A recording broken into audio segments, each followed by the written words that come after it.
Outside, the summer air felt soupy and unstable, with the possibility of storms.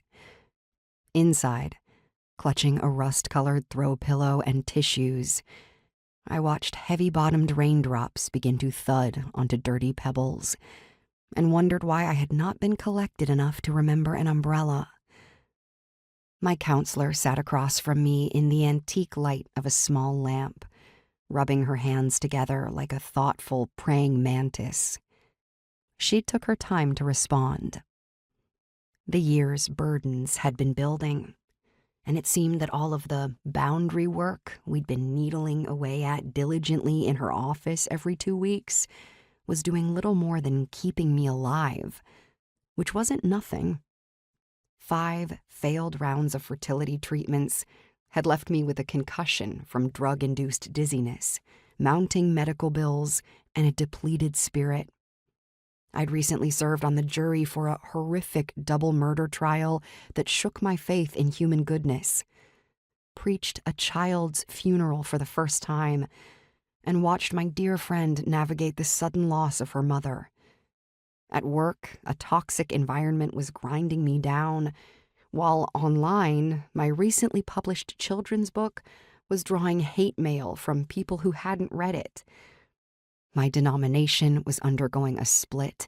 War footage filled every screen, and beneath it all ran the steady current of everyday stresses: pandemic aftermath, parenting worries, empty gas tanks, and piled dishes.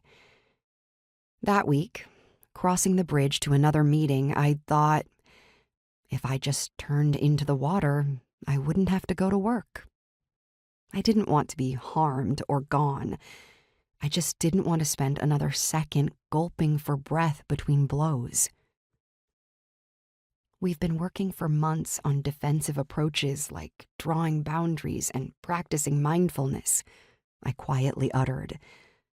But are there any offensive tools you can offer me? Everything feels like it's dead or dying, corroding or corrupted. It feels like I'm not seeing color, and I can't remember what it was like for life not to be gray. She wasn't alarmed. It's always a gift when someone can offer their unruffled reactions to your humanity. She showed no concern, no shock or emergency. She simply looked up, then down, then rubbed her hands together and pondered as I watched the rain, safe in a moment of unrushed vulnerability.